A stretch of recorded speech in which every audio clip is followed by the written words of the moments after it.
République versus monarchie, conflit.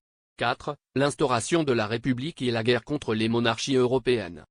En septembre 1792, après plusieurs mois de tensions et de luttes internes, l'Assemblée nationale proclama la première République française. La monarchie fut officiellement abolie, et Louis XVI fut détenu en tant que prisonnier, accusé de trahison contre la nation.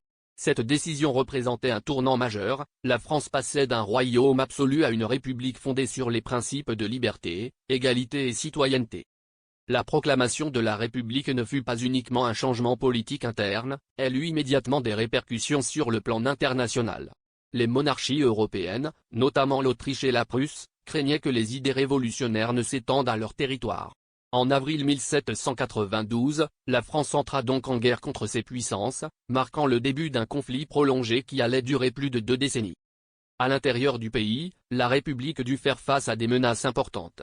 Des soulèvements royalistes éclatèrent dans l'Ouest et le Midi, particulièrement en Vendée, où des paysans et nobles s'opposaient à la conscription et aux réformes révolutionnaires.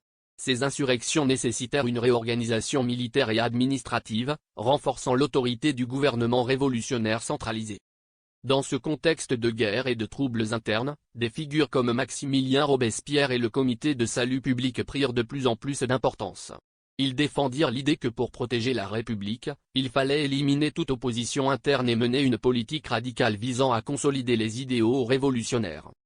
La France connut alors une période où la mobilisation totale de la population fut essentielle. La conscription, l'organisation de l'économie pour soutenir l'effort de guerre et la propagande révolutionnaire permirent de résister aux puissances étrangères et aux révoltes internes.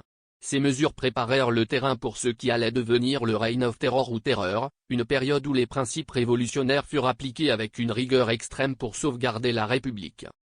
Parallèlement, les victoires militaires françaises, comme celles des armées révolutionnaires contre les troupes prussiennes et autrichiennes, renforcèrent le moral des citoyens et légitimèrent le nouveau gouvernement. Ces succès démontraient que la République pouvait non seulement survivre, mais aussi défendre ses idéaux contre des ennemis puissants et organisés. Ainsi, l'instauration de la République et le début des guerres européennes illustrent comment la Révolution française passa d'un mouvement interne à un conflit global, où chaque décision politique et militaire avait des conséquences directes sur l'avenir de la nation et sur l'équilibre des puissances en Europe.